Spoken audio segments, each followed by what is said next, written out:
maybe I'll get my shit together. I don't know. We'll see how this goes.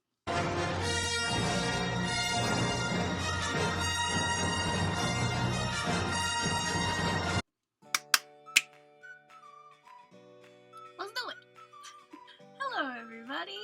Welcome to this channel! Yeah! This is my first official video and it is going to be super nerdy, but I don't care because reading is cool. So, today we're going to be talking about some of my favorite books of all time. I have 9 different books to talk about. I definitely had to take some out because I either didn't remember that much about them or they're just honorable mentions. Because I read a lot.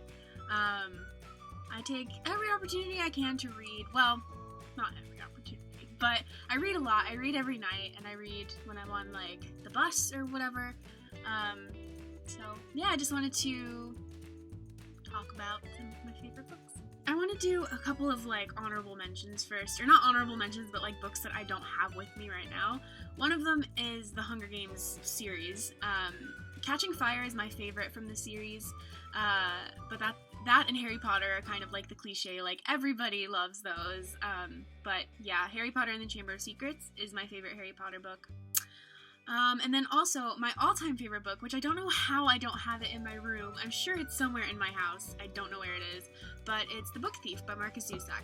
And the reason that I love that book so much is that it's written from the perspective of death. Like, death is the narrator of the book. And I just think that's really unique, and it just adds, like, another level of creativity to the book. And also the story is great. For some reason, I love books that take place in, like, World War II era. I just think that's cool. Okay, moving on to the books I actually have. So, the first actual book that I have with me is Eleanor Park by Rainbow Rowell. This book is amazing.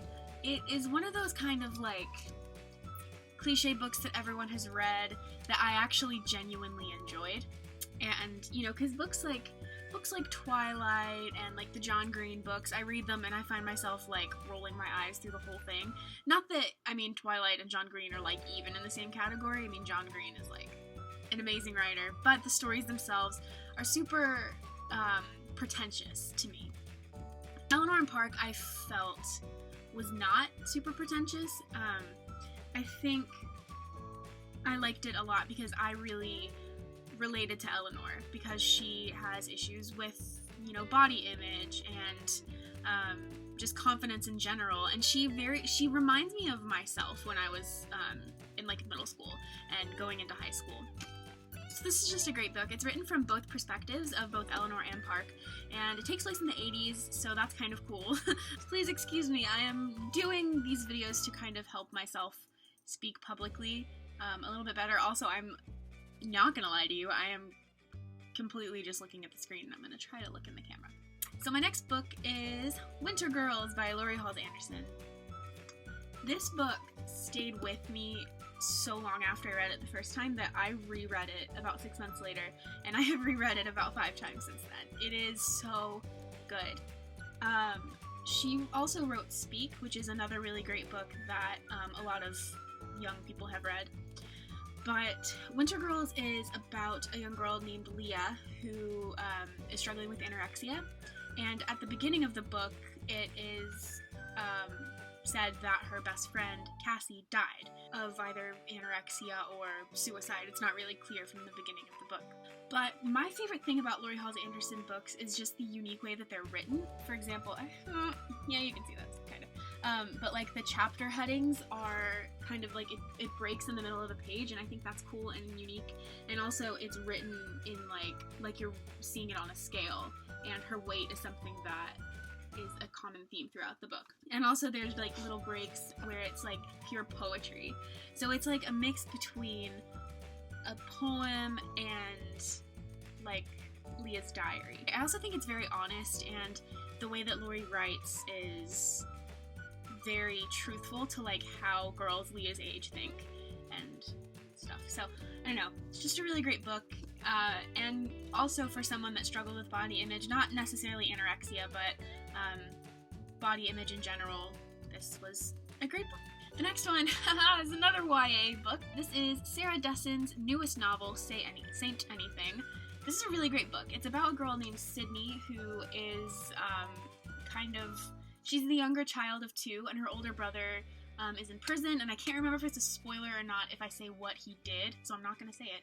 But he's in prison, and she has to deal with that and kind of the judgment from people around her, and kind of her parents saying, like, oh, he shouldn't be in prison even though he did this thing, and he, we need to go visit him all the time, and meanwhile, Sydney doesn't really want to do that. And she also becomes involved with this other family that is really great and treats her really well and kind of helps her through this really hard time in her life.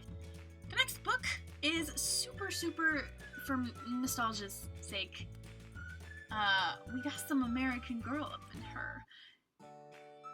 American Girl books are the best. I was obsessed with American Girl when I was a small American girl. Basically, if you don't know what American Girl is, they are like these little 18-inch dolls, and they all have books that go with them, like book series and stuff. So Nellie is actually not one of the main American Girls. Samantha is, but Nellie was Samantha's best friend. And Nellie was always my favorite. Nellie and Samantha were always my favorites as a kid. I actually have Nellie the doll, and then I also have Molly and Ruthie, I believe.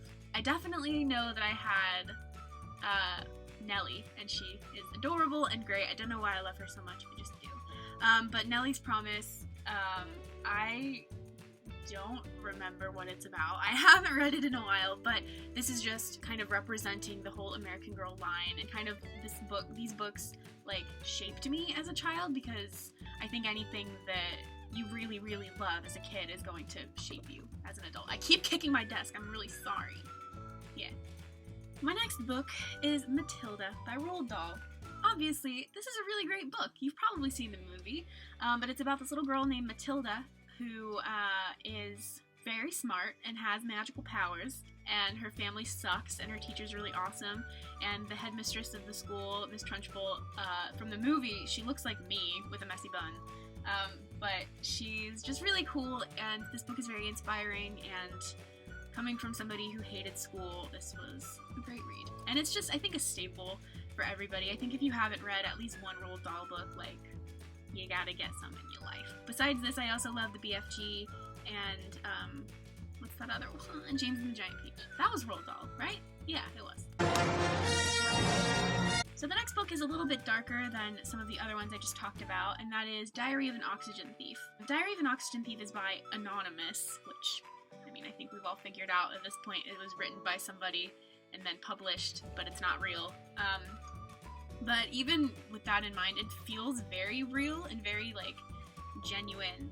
This could have actually happened, and something similar has probably happened. But it's basically about this guy who is an alcoholic, and he's from Ireland, and he moves to the US, and it's kind of about him, and he's this awful womanizer, and it's kind of about him trying to better himself, and kind of towards the end of the book, which it's set in the beginning, close to the beginning, kind of why he's writing this, but the story becomes clearer that he met this woman who kind of changed it for him. It deals with the theme of alcoholism and kind of getting sober and what that is like. A very unexpected read for me. I saw this on Tumblr and I was like, oh, that looks cool, and then I got it on Amazon and I read it. It did take me a year because I stopped reading in the middle of it because I got some other books, but no, it's a good book. I recommend it if you're looking for a quick read that is very heavy and emotional. Next is another very heavy book, The Bell Jar by Sylvia Plath.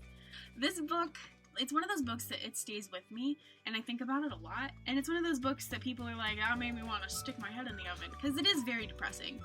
It's basically about this woman named Esther and her mental breakdown, and it's really good. It's really well written. It's Sylvia Plath. It's so different to some of the other books that I usually will read, because usually I don't like the classics, and I don't know why that is. I just don't.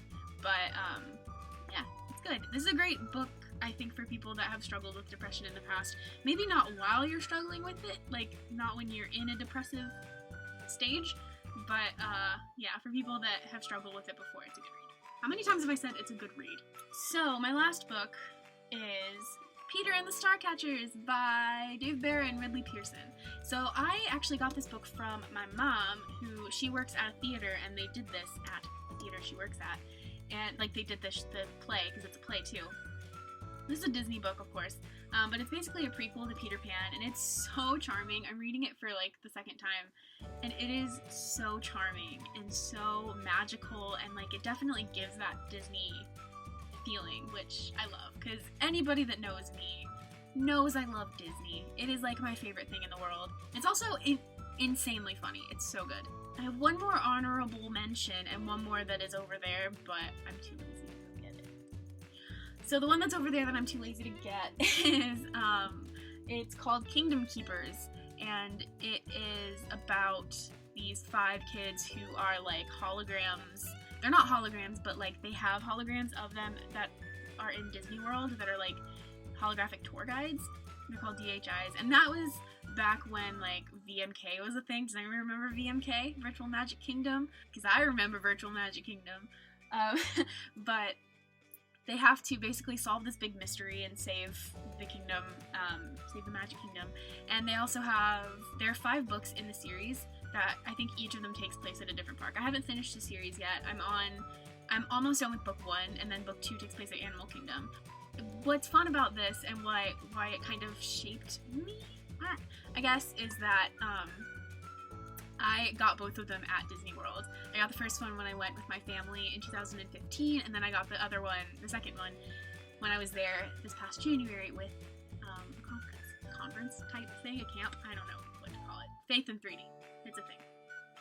So anyway, the very last book is an honorable mention, and it is The Exorcist. That is the first, like, scary book that I read, besides, like, Coraline and stuff like that. But, The Exorcist, it scared me so badly that I could not sleep the night I finished it. I read it a couple of years ago, and it's so good! I love being scared. I love scary movies. I love scary books, because you're safe, but you're getting scared, you know? Like, thinking about what people at the time who read it must have been thinking. And, like, the same thing when I watched the movie. Like, it was so, like, scandalous. Or not scandalous, but it was so, like, groundbreaking. So I think the same thing was probably true for the book. Alright, everybody. Ow, I bit my tongue. Alright, everybody. I hope that you have enjoyed this video. If you did, show it some love. Maybe subscribe. You don't have to, but you can if you want to. And, I will see you when I get inspired and my hair looks nice, because then I'll make another video. I think there's a bug in my lamp. Alright, everybody, I'm gonna go now, but I hope you're all having a wonderful day. If you're not, do what you need to do to make tomorrow better. And I will see you soon, maybe. Bye!